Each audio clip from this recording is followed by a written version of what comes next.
The next thing, I think the last thing we covered was MAOIs.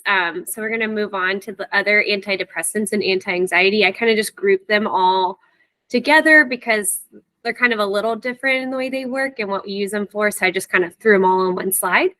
Kind of going through Wellbutrin, you may hear that have clients on that. A lot of times it's really best for depression. There is some things out there that say it can worsen anxiety. So sometimes I try to avoid it. It's definitely not our first line option. But if it is really helpful for depression. Sometimes we use it off label for adult ADHD. And then there's a bunch of different formulations. So there's like sustained release, there's XR, there's so many like immediate release, all these things. But the sustained release, the SR version, is actually FDA approved for smoking cessation for nicotine. Some benefits of Wellbutrin are that there are no sexual side effects, and typically there's less weight gain. And then a big thing to note about it is contraindicated for anyone that has a seizure disorder or eating disorders. It can lower the seizure threshold. So that's why it'll be a big, like, you can't have it. Most providers won't prescribe it if you do have a history of seizures. And then next medication is mirtazapine. It's kind of like I would say the side effects are a little different because it's more weight gain. And it's very sedating. It kind of acts on a different serotonin receptor that why it helps with it's an antiemetic, so it can help with nausea. I wouldn't necessarily prescribe it to someone with a emetophobia. I'm get them all mixed up, but just because it isn't even though it has that antiemetic effect, it's not my first line choice. Even though it does that anti-nausea. Because of the weight gain and sedation. And something interesting is they found that on lower doses are actually cause more sedation and weight gain than the higher doses. They still all cause that, but interesting that the lower doses are more effective in that. But it's just a different serotonin receptor it hits. So some people will try it if they fail SSRIs. And sometimes you may see with eating disorders, they may be on it too, for that weight gain component. And then trazodone is another medication. It's actually is an antidepressant, but you don't get the antidepressant effects until the higher doses. So that's why on the lower doses, we use it for insomnia.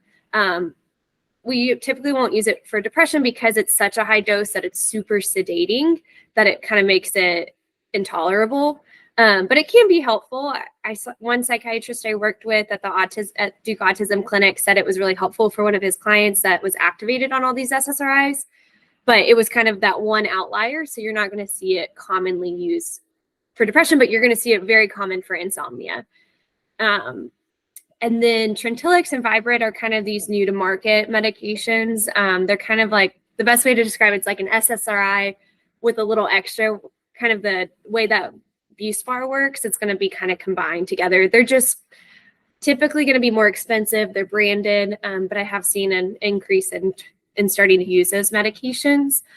And then kind of for your anti-anxiety, the typical ones I would go to are Buspar, which how this works is from last week when I showed how SSRIs work, the slide, it was on the not increasing the amount between the synapse, but it was on that other end that the serotonin 1A receptor. That's what they think Buspar is working a partial agonist towards. So it can help that process of downregulation. And so that we kind of use that in conjunction a lot of times with an SSRI. I have seen quite a bit people getting it prescribed PRN, and the evidence right now says it does not work PRN. It has to be taken daily. So that's something, if you see someone taking Buspar as needed, it's not really helpful because it does take that 2 to 4 weeks to observe an effect. But the positive about Buspar is it is helpful for anxiety, less for depression, but it has no abuse potential. So it is a good adjunct instead of like a benzo. It just isn't going to be as fast acting and potent as a benzo. And then hydroxyzine is another medication. I would gravitate towards this to use more as needed. It takes about 15 to 20 minutes for an effect. It is an antihistamine, so it's going to be similar to in the same class as your Benadryls. It works different than Benadryl, but it is going to have similar side effects of like dry mouth, sedation, constipation, things that can happen. But the big thing is sedation is pretty common. And then one note is you don't want to give it to elderly or dementia patients due to the anticholinergic effects, because with acetylcholine, we think that we believe it has a big impact in memory. So that's something you really want to prevent. And especially your older patients, if they're having some cognition, if they're taking hydroxyzine regularly, I'd want to highlight that and have the provider look at that and get them off that medication. And then propranolol is another one that we use as needed. It is a beta blocker, so it works on the heart, cardiac symptoms, but I primarily would reserve this for someone with significant somatic symptoms, so physical symptoms of anxiety. It's going to work more instantly. We use it for performance anxiety typically, but it's more so just going to help with the physical symptoms. It calms down the heart rate and the blood pressure and all the things like that. So those are kind of some options that are not falling within the classes I shared before, but these are kind of what I would go to, and definitely maybe not first line, but really helpful tools. And then I'm going to talk over benzos next. And these are going to mainly work on the GABA. That's our inhibitory neuron or neurotransmitter. Sorry. So I kind of go through this slide. So it's enhancing the action of GABA, so enhancing that inhibitory response. We use it a lot for anxiety and panic. And some common side effects are that sedation, slurred speech, poor coordination. And then kind of the biggest reason is there's a high abuse and dependence potential. So that's why we're really working to deprescribe benzos and only use them when clinically necessary. And there's also some cognitive effects, so memory impairment, especially in older adults. And then risk for seizures if you stop it abruptly. I think it was they're kind of the approach right now is to get people to Klonopin, which is it has a longer half-life. So it's not as like Xanax works right away and it's kind of that you feel it a little stronger. Klonopin, they think has because of the longer half-life, it kind of gradually comes on and gradually comes off. So if you're going to switch someone over, typically someone would go from like a Xanax to a Klonopin and schedule Klonopin and then decrease, because there's Klonopin has a really small doses. I think it's like 0.125 milligram tablet. You can get it down really slow to help with that titration, but you have to go very slow. And typically we're going to try to avoid starting these. There is for panic disorder, the recommendation, if the impairment is pretty significant to functioning, that you'll start an SSRI and start a benzo, but you only plan to use the benzo for about 4 to 6 weeks and then taper it off by the time the SSRI is in effect. That's kind of the current literature of when to use these. But yeah, so yeah, key takeaways are it's very helpful for anxiety. There's a reason there's a dependence and abuse potential, because they really work, but they're not sustainable long-term just with all the effects. And then we want to use it the least amount of time possible. So it is a great tool to use, but a lot of caution when prescribing these, kind of is the general consensus right now. And then I'm going to go through antipsychotics. They're going to be seen a little less frequent. You may see some. I'll kind of go through the two different classes of antipsychotics. One you're probably not seeing much in the outpatient setting right now, but then one you probably see a lot, the second generation. So typically, the antipsychotics are primarily focused on the dopamine neurotransmitters. So we'll kind of look at how those target. So first generation, they're also called typical antipsychotics. That's going to be your Haldol and Thorazine. What it's going to be doing is blocking the D2 receptors. And so that will, and we kind of primarily use this for psychosis and acute aggression is kind of what you're going to see it for. I saw it more in the like hospital setting, probably less in the outpatient setting just because of the side effects, and that we do have second generation that are a little bit better side effect profile wise. Kind of hold, I'll share more on that one in a second, but kind of a way to, I like understanding like how they think things work, and that helps me understand the side effects. So there's 4 major pathways of dopamine in the brain. They have the mesolimbic pathway. So when you have too much dopamine in there, you have the positive symptoms. And then when you decrease that dopamine in that pathway, that's when you reduce those positive symptoms. So that's like hallucinations, things like that. The mesocortical pathway is another dopamine or pathway. And what they think is when you deplete it, like decrease out of that pathway, it actually worsens the negative symptoms. So your depression, apathy, things like that. So that's why they feel like antipsychotics aren't like someone with schizophrenia. They still can have, they're helpful in reducing the positive symptoms. But typically like the negative symptoms of depression are not well managed with this medication. And then I always have the hardest time saying some of these. The nigrostriatal pathway is where we get all of our movement symptoms. So when you have too little dopamine, you get those Parkinsonian symptoms. Like movement, acute dystonic reactions. I put EPS symptoms. They're extrapyramidal. I always have the hardest time saying some of these names, but these movement symptoms. And then the last one is the tuberoinfibular pathway, which is something interesting to know is dopamine and prolactin have an inverse relationship. And so if you're decreasing the dopamine, you're increasing the prolactin. So that's why some of these medications have like galactorrhea and some of those side effects, which they're kind of random side effects now, but that's kind of why is this pathway they believe. So you don't need to know all those pathways, but I feel like it's helpful to know why we get all these different symptoms when we use antipsychotics, why it's pretty vast side effects. But the main side effects I'd be concerned about is first generation, because it blocks so much of the dopamine, you get this tardive dyskinesia and acute dystonic reactions, those movement thing. Acute dystonic reactions are reversible. We usually treat with cogentin or Benadryl, like injections, or sometimes you can give PO if it's not as acute in the hospital. I did see 2 individuals have this reaction after a first generation antipsychotic. Typically, they're like younger African American males are more likely to experience this, but we typically in the hospital now go ahead and give a Benadryl or cogentin if someone has an emergency administration of it. And then neuroleptic malignant syndrome is a medical emergency as well that we're going to be watching for. So that's a side effect of these medications.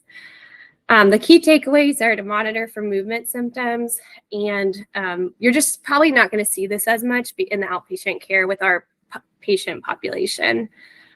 Sometimes older individuals will be on this, but it's very rarely used in the maintenance today. But the ones you're probably more likely to see are these atypical or second generation antipsychotics. That's your Abilify, risperidone, olanzapine, and Latuda. It's a little different than the first generation because they found that the movement symptoms were pretty problematic, that they were trying to decrease that side effects. So how it works is it blocks the D2. It's a D2 blocker, but it also has that 5-HT2A blocker, which is actually a serotonin receptor. But what that serotonin receptor does downstream is increase the amount of dopamine back in the brain. So it's like you're blocking it, but then you're adding a little dopamine back to hopefully mitigate those movement symptoms in those pathways. So we kind of use this for psychosis, bipolar. We augment it for depression, and it's actually FDA approved for aggression and irritability and autism. Risperidone and Abilify are currently approved for that. The one thing that's very problematic with this medication is the metabolic side effects. So you have significant weight gain. We're monitoring, if we're prescribing it, lipids and glucose. because it can cause increases in those. There are some times where if someone was on a maintenance second generation antipsychotic, psychiatrist I worked with frequently would prescribe metformin to help counteract this effect, but it still wasn't perfect. So it is definitely a risk to consider when prescribing this. And I prescribe it very cautiously because of those risks. And when it's only medically necessary to do it. But some serious side effects, the metabolic effects, you still have the same tardive dyskinesia, acute dystonic reaction, neuroleptic malignant syndrome as the first generation. It's just less likely than those. And some like key takeaways are you want to monitor for metabolic side effects because that can affect clients in a lot of ways, self-esteem and stuff too, and just health-wise. That can be a big, if they're not educated well on that, it can cause this. It can be it can cause distressing. It can be distressing to a client. And then for the nice thing with depression, we're going to use a lower dose to augment than we would for like a schizophrenia presentation. So typically we can have less side effects with it, but it is very helpful if someone's having a partial response to an SSRI, but they're still not there. And we've kind of gone up on the dose, and second generation antipsychotic can be really helpful at a low dose. And typically we're not going to have as much side effects at those lower doses. Something out of these that's really helpful to know is Abilify, aripiprazole, does have a high, one of the side effects is akathisia. So if you have a patient on Abilify who's restless or like always fidgeting, that can be a sign of a side effect of the Abilify. So something to keep in mind too, if you notice someone like always on edge, kind of trying to decipher, is it the Abilify or is it the anxiety? So that's something to know. And then this is the last kind of little thing. It's hard to see, but I wanted to share this. This is from one of my textbooks. But it shows these are all second generation antipsychotics, and it shows kind of their affinity to dopamine. And so this is kind of helps us see why different medications have different side effects. So Seroquel, quetiapine is very sedating, which it's hard to see on here, but the histamine receptor actually hits first before the dopamine. Like it's more likely to hit the histamine. So that's why you get more sedation, things like that. So I just find this visual helpful to be like, okay, this is why these even though they're all in the same class, how they work different, like the potency to certain receptors they're going to hit, the affinity to them. So I find this helpful. The red in the middle is the D2, so you can kind of see where they fall on that. Not that you need to memorize this, but I think it's just helpful to understand why someone chooses certain ones over other antipsychotics. Like if I'm concerned about like sleep and appetite, I'll probably go like a Seroquel or Olanzapine, but honestly, probably not maintenance. They do have significant weight gain, but Abilify and Latuda are typically considered less weight gaining, but they still have weight gain. But it kind of falls on where the different receptors it hits. But but yeah, that's kind of the end. It was a shorter version this time for the second half, but I know you may not see antipsychotics as common, but I think they're helpful to know about just because there are some significant side effects with these medications. So yeah. And then I have my references on there if you want to get the presentation later. So one of the questions last week was just on if someone has been on an SSRI for depression for years and no longer experiencing the same benefit, like kind of what to do. So there is a potential of it losing effectiveness over time. And I think ultimately the goal of medication is to manage the symptom. So if we're not managing it, then we need to readjust or rethink the medication. So what typically is recommended is you may need to increase the dose or you switch SSRIs. It's very common that over time it's just not going to be as effective. And then there's also a lot of other factors to consider, like is it just because time it becomes less effective, or did they start another medication that messes with that liver enzyme? Because that can happen, and that can leave less in the body so like say they're on a dose, but now it metabolizes it so fast that less is in the body, or it could be the opposite of medication. It slows it down and then it they have more side effects with the medication. So no, are they like in different things like pregnancy, and like these medications will work with like fat absorption too, can affect how much is dispersed in the body. So there's a lot of different factors, but it is common to lose effectiveness. And what you typically will do is increase a dose if you have room, or just switch a medication if it's the side, if that's kind of the preference. But it's very common for it to happen over time. Doesn't mean it's going to happen to everyone that it'll lose effectiveness, but that would be kind of what I would recommend. Hopefully that answered the question. That one was mine. It did. Yeah. I think too, like, I know that can happen sometimes for people as they're getting old, like, older adults. And sometimes too, I don't know if there's anything where if you've been on, say, an SSRI for a long time and you've had like a traumatic brain injury, like just different factors at play. So no, that was super helpful.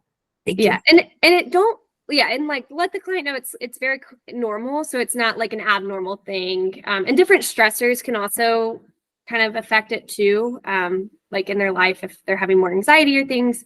So it's very normal just if it was working, easy fix is just to increase it a little bit. And usually we see a change. So, but I can do the next question is, how can we prepare clients to self-advocate? So I think a helpful thing for that is, I think a lot of times in the appointments, people get all the education, but then they forget, I think just having them be knowledgeable of like, what are you taking? Why are you taking it? And what's the goal of taking this medication, so that we can know when to taper it down or decrease, or if it's not working. I think I find a lot of clients don't ask a lot of questions, or they feel like they don't know, they don't ask to get just advocating them to like ask questions to their med provider. Because I think the appointments can be really short, just like any medical appointments. Like if you go to your primary care doctor, sometimes you feel like it's they're trying to get you in and out real quick, but just really encourage them to write down the questions before they go to their appointments, because they are shorter appointments. They're going to be usually a half hour or less. And that includes like charting and documentation, but write the questions down.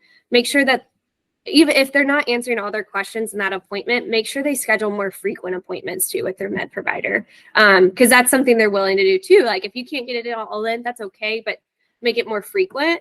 And that way you can like work through it. Because I think that just can be a barrier and pressure when they go to these appointments, is it's like you freeze. I do that when I'm at my primary care, like what questions did I have? And I forget all of them, but really encouraging them to like write down, make sure they feel in control of their medication, like make sure they feel in control and have an informed decision on like when they're taking medications, if that's helpful to.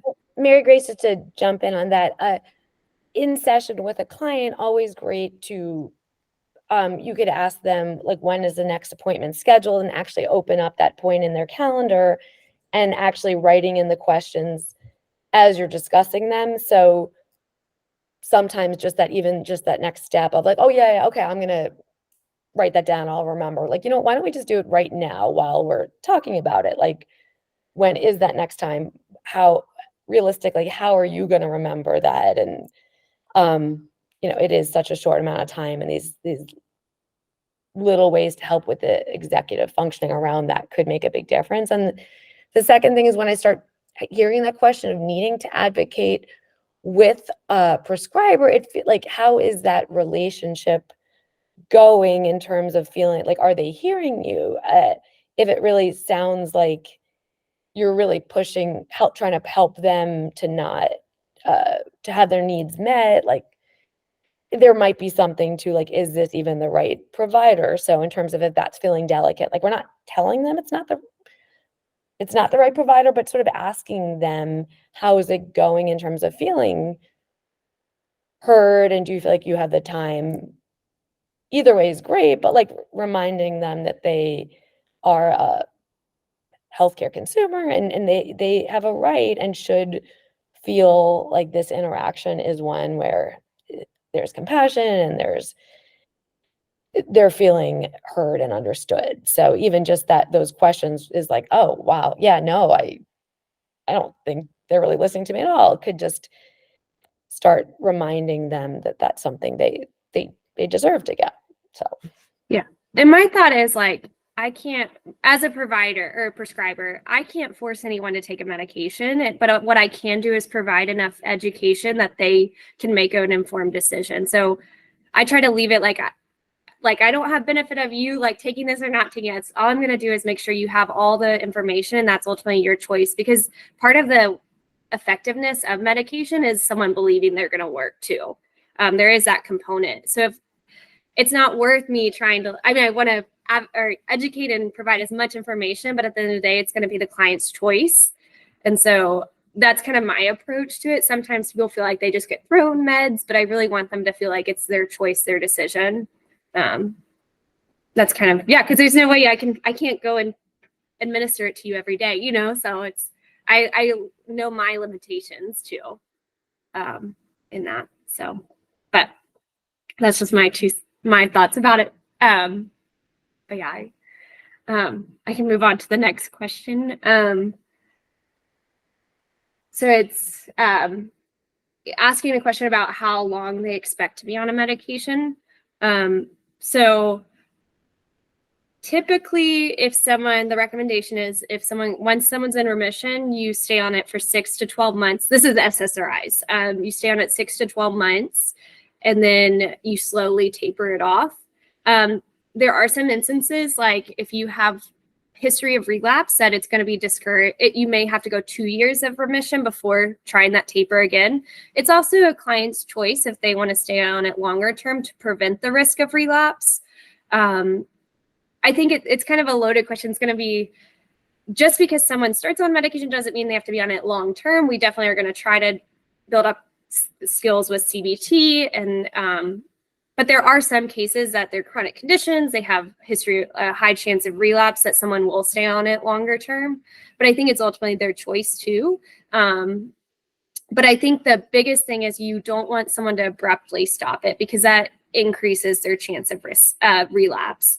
And also I was kind of talking about, I looked up some more stuff about like there's kind of a thing called discontinuation syndrome of antidepressants and relapse, and they kind of get murky in trying to distinguish the two.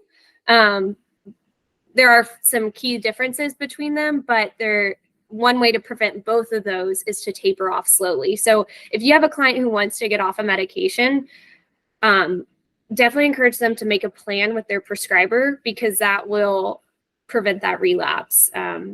But typically we want to be in remission 6 to 12 months is kind of the standard before we do that decrease. So it's kind of, yeah, a loaded question on like who's going to stay on and who's not. Mary Grace, can I follow up on Yeah. that?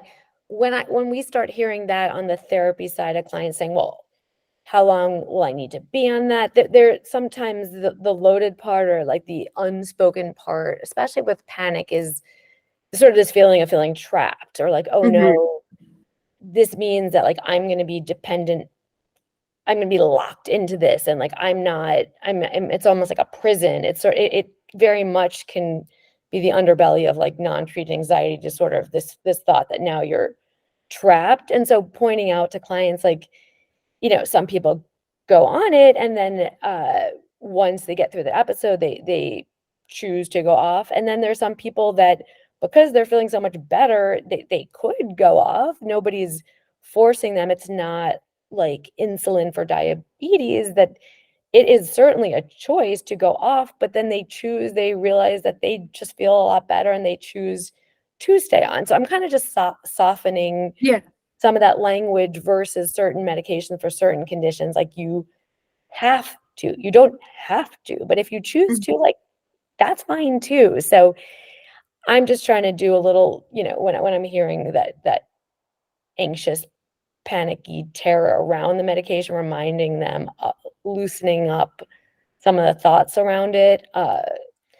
So that feels like that's where the question can come from, that once they're on and things are better, it's not even a question. They're only worried about it before anxiety is treated. Once anxiety is treated, it's not then the like, oh no, how long am I locked into this? So yeah, That's definitely, yeah, I agree with all that. But yeah, if you do hear someone like, I want to stop it, that's fine, but they need to do it slowly. So that would be like where you could step in and be like, don't just abruptly stop it, because you're more likely to have these like flu-like symptoms, relapse, things like that, increased anxiety. Yeah, so I agree with, yeah, all that Dr. Kissen said on that. And then the last question I have on here is just like navigating conversations with parents that are resistant to their child being on medication. I think it kind of ties into the previous question about how long they will be on it. I think it's hard. A lot of times parents have a hard time because they don't really know much about or how long they're going to be on these medications for their child.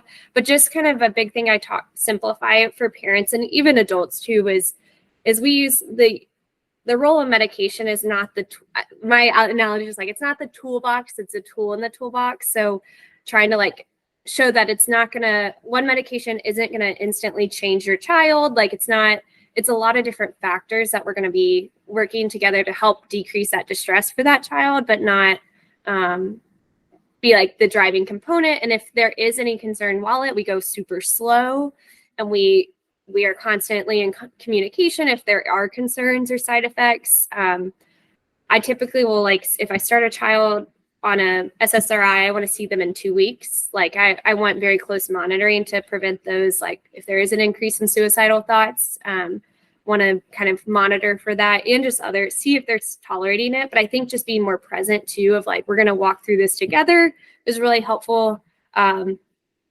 And just providing education. And Dr. Edmondson told me this one time, it was super helpful. She said, medication is the grease to the therapy wheels. And I feel like thinking of it that way of like, okay, like we can utilize this now and it doesn't mean it's going to be forever, but like maybe this will help so we can build on those CBT skills. So I think the best thing too is providing education and giving parents time. If they feel pressured to make a decision, I think that's not right. You want to give them like, we can have this conversation and you can think about it. I don't want to feel like anyone's forced to do anything like instantly. We know medication takes a long time 4 to 6 weeks to see effectiveness. So like, it's okay if they need to take a week or two or a couple weeks to think about it. While we want to decrease that distress faster, like that is something I think is totally reasonable to let the parents. It's not like in a medical emergency in our situation. There are certain situations where you have those emergencies, you need to start medication, but this would not be. Just kind of giving that flexibility and for the parents is kind of my approach too. Obviously, everyone's a little different and things work a little different, but.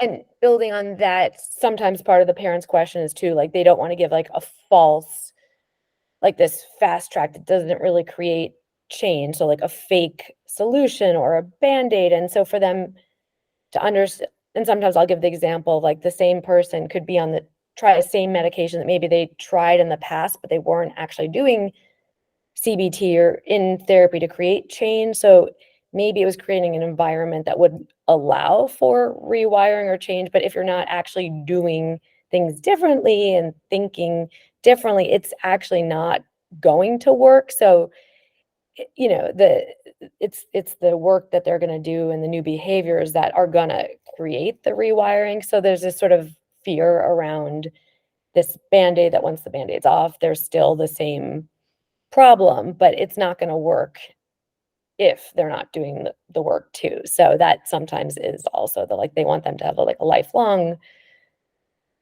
support and not just this like fake solution. So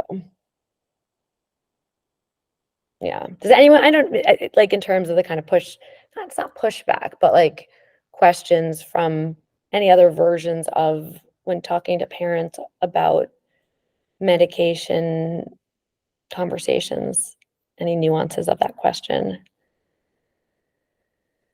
I mean, so Anna here, I have a client right now where his ADHD is the most severe ADHD I've ever seen, to the point of where I am shocked that it hasn't been a conversation before between the parents. Dad is diagnosed bipolar, so mom is concerned about if that ever will develop. And he's 8 years old, by the way, starting him out at any time, they're just worried of side effects, especially if anything new comes up or if he ever does develop symptoms for bipolar disorder. Yeah. Kind of one in general about like ADHD, kind of some things we know about like untreated. So with anxiety and depression, the first line is therapy, but with ADHD, the first line is actually medication and then therapy. So it's kind of flipped. We know that untreated ADHD actually can, in adolescents, can increase their chance of depression and anxiety. It also can increase their risk of substance use.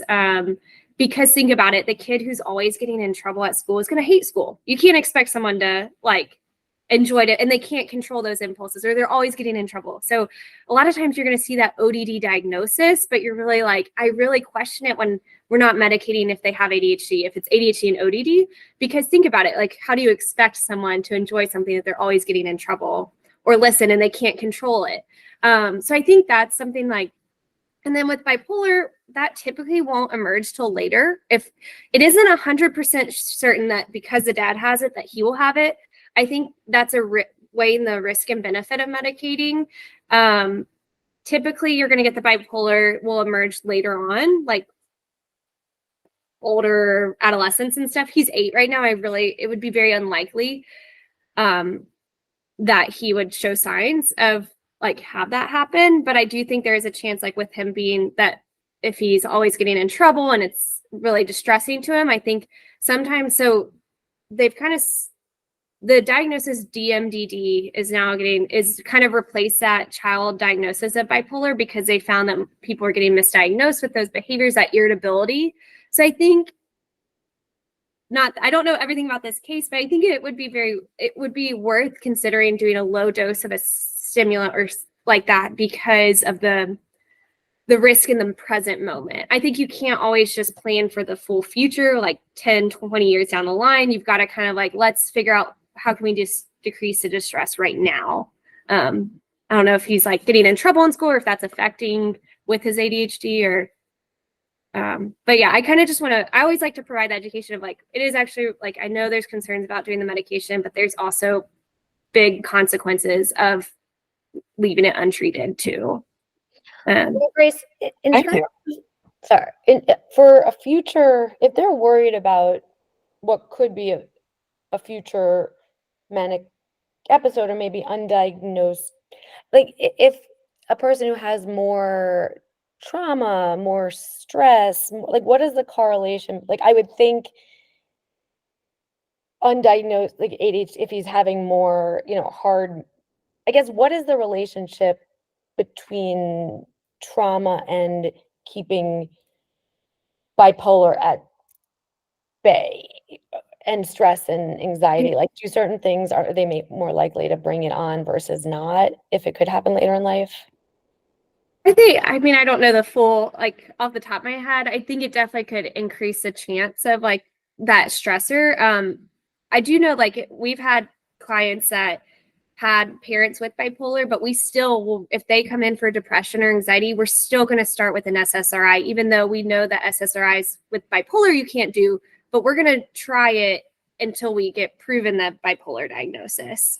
It's still worth it because it's such a effective and first line treatment to, unless someone has a manic episode or hypomania, we're typically still going to do an SSRI before going to like a mood stabilizer, because they're like a Lamictal, because it's just a lot more side effects.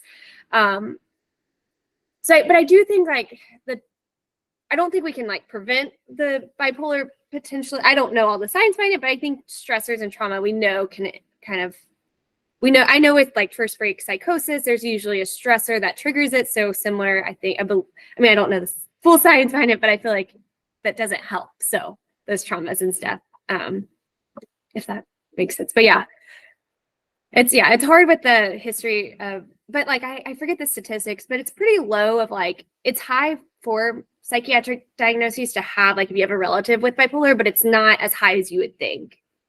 I feel like it's, I'll have to look at the actual statistic, but I remember seeing it wasn't as a high of a percentage as I expected. I remember that reaction when I saw it of like your likelihood of developing. So it does have a higher genetic load than any disorders. So when we ask for a family history of mental health, like there's how much of that genetic load, and it's always in there. And I'd say bipolar is probably is higher than anxiety, and maybe, but it still doesn't Yeah. dictate the full picture of one's future, certainly. Yeah.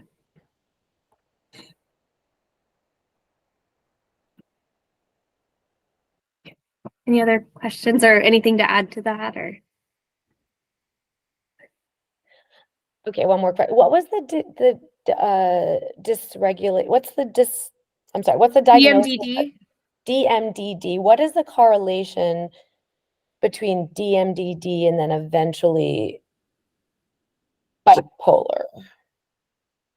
I think they started doing that because people were Or- misdiagnosed. And right. so I don't know if you're just because you have DMDD doesn't mean you're going to have bipolar. DMDD I think it was added in 2015 as a diagnosis. I may be wrong, but I want to say it was 2015, but it's that like it's increased irritability, like more irritability than like your ODD Mhm. options.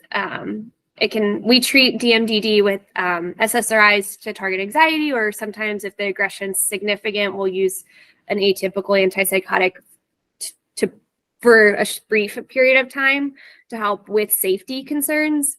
And then sometimes that like a stimulant can be helpful if a lot of the irritability is from like the ADHD and stuff. But there's not like a set, you prescribe this if you have DMDD, but I also don't know. I don't, just We because see someone so has many that of doesn't these mean kids. they have bipolar. Yeah.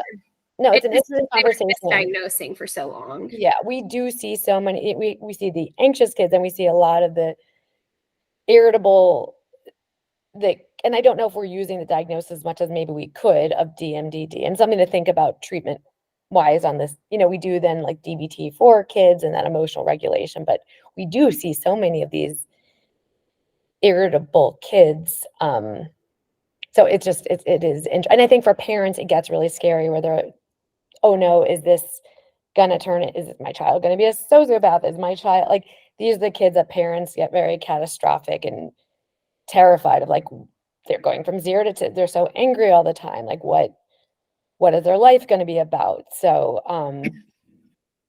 And I've seen some kids with that diagnosis in my past, and starting a low dose of an SSRI, that it was kind of the driving root for that child was anxiety, but it was like so significant that it was like past certain diagnoses. So it's kind of like, I find it as a really helpful diagnosis. It's not a long-term one.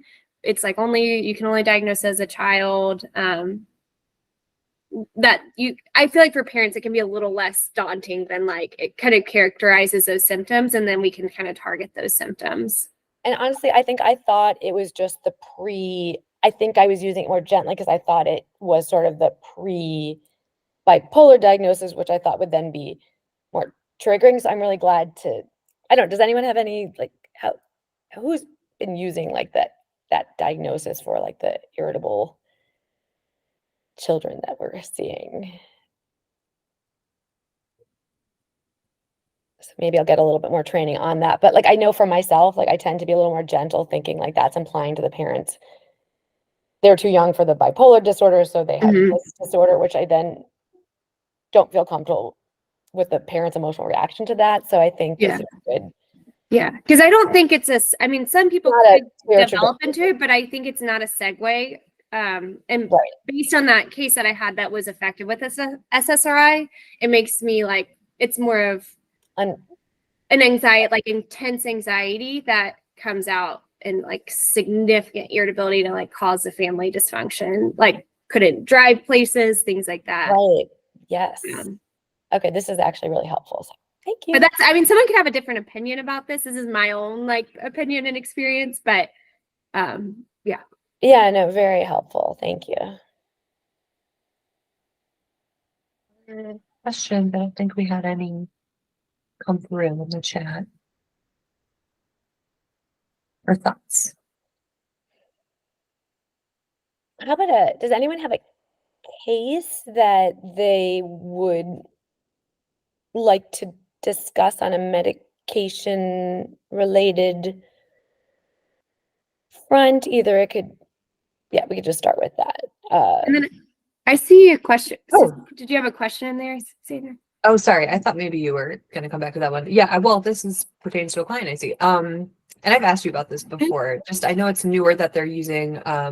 It's either memantine or memantine. I might have misspelled It's it. Which is memantine, yeah. memantine, yeah, for typically for dementia, right? But they're starting to use it more so for BFRBs. But Yeah. I just want to pick your brain on that a little bit, if possible. Yeah, it came out in the like a psychiatric journal this last, I think it was in the last year, or it was while I was at Duke. So within 3 years, but I know it was towards the end. So I think so Duke was really big on using amantadine and memantine for like off-label uses. So I think I was in an environment that was very used to using these medications. Not And so we used for it in the autism clinic, but not for BFRBs no. for autism. We did it for autism. I think that probably shapes my perspective on it. They were very like different institutions are going to be very different on. Obviously, I'm talking about the medication, not the specific diagnosis, but we used it a lot because memantine works. It's an NMDA. It works on NMDA, which works on glutamate. I believe it's they think there's a lot more theories that are like, for example, like schizophrenia. There's a few different theories out there. One's that it's too much dopamine, one's that it's a glutamate theory, and then one is like a serotonin theory. So I think there's a lot of what that taught me or makes me think about is there's a lot more to like glutamate's involvement and GABA's involvement in the brain. And so they started using that as in autism at our clinic for clients who were the stimulants were too harsh for, or SSRIs were too harsh. Something about working in a, we don't really know much, but I think there's a lot more involvement of those neurotransmitters than we have knowledge of, is what makes me like with those like with so many different theories. Amantadine we found was really helpful, like with that ADHD, but like like for autism, it was less intense in the stimulants. But you go to other institutions and they're going to say different things. I think my institution I was at was just very big. Everyone was very big on using those off label. So I feel more comfortable. Like there's not an FDA approval for that yet, but there is like evidence coming out. I just think there's a lot more opportunity with modulating glutamate in the future. Like I think it's involved a lot more than we think based on the theories that we're learning. But yeah. All that to say is like I feel like there's a lot of hope with that, like looking into those options. Like amantadine is a softer version of ketamine. Like it works on the similar receptors, but how a psychiatrist described it to me was like it could be like if someone does well with amantadine, maybe it can. There's like, or I think it's amantadine. I'm getting myself mixed up now, but they work a little different. But I think there's just a lot more out there. So I think we're learning to use medications for different purposes. So I think don't want to jump to it. You don't want to be the first when new research comes out to do something, but I definitely think it's very common for us to find new uses for medications. I think I would just not want to jump to it right away because you don't know the effects and things like that. But it was, yeah, pretty exciting. Our clinic was pretty excited when that came out because we've already been using it off label. So would it lead to less impulsivity? Like what kind of shifts would you see?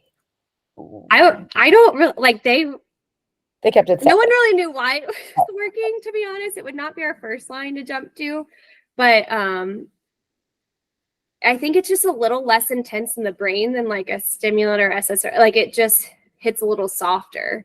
But I would not tell someone to do this first line at all, but right. But what was a sign that it's like what would be the outcome or the behavioral changes to show it was working? Like for memantine, we used it more for like the anxiety and so with autism, it would be a decrease in those symptoms, irritability, anxiety. I think they used more amantadine off label with autism at my clinic than memantine. They're used different. They work a little different in the way they act, but I think it's promising to use these. I don't know. I'm more of an optimist but I want more research out about it. And it's, I guess, the client's comfort level too. If there's not much research, are they willing to try it? But I think because right now you only have NAC as like the recommended treatment, I think if it's it could be worth pursuing with a provider. I definitely, yeah, it would be a little out of my scope, I feel like right now, because it's so out of the approval. But And there's just to definitely, translate for everyone. So for body focused repetitive behaviors, there's really not a medication of choice that works, that's maybe for the co-occurring depression or anxiety, but actually for the body focused repetitive behavior. So NAC is an over the counter supplement at a very high dose that's shown some promise. But I guess if you do have a client with BFRBs who's feeling sort of hopeless, I think playing a little bit could make sense. It's the kind of thing that a traditional psychiatrist doesn't have that many tools in the toolbox, but it doesn't mean it's impossible. So we work with Dr. Grant a lot. Mary Grace, do you know? Dr. John Grant, he's with UIC and he's like one of the top researchers on BFRBs. So it's lucky we have him in Chicago to get a little more creative with BFRBs, but it is the kind of thing that there's no medication directly prescribed for them, but that doesn't also mean there's not something with the right prescriber to see what could happen. Yeah. Suzanne, were you going to say something? No, it was, I'm really glad we have experts nearby, but no, it was just interesting to me, the particular client that I was thinking of, this has been like a lifelong thing for her. So I think it was a matter of exactly what you were talking about, that it might be targeting different things too, because she definitely has some co-occurring stuff going on, but I know she was at a place where she initially when she came to us felt as though she had exhausted like more behavioral stuff. But I mean, I think she seems to like the medication so far in concert with our work. So, we'll see. There's hope. It's pretty well tolerated too. So there are risks of taking it, but it's well tolerated. So I feel like, it's definitely a conversation someone needs to have. But I know everyone at my clinic was super excited to hear that come out, because it was like the first prescribed medication for that symptom. Or for that, Wait, it's not off label. It's actually it's still off label, but first study that had been like to show a correlation. Amazing. Yeah, that's great.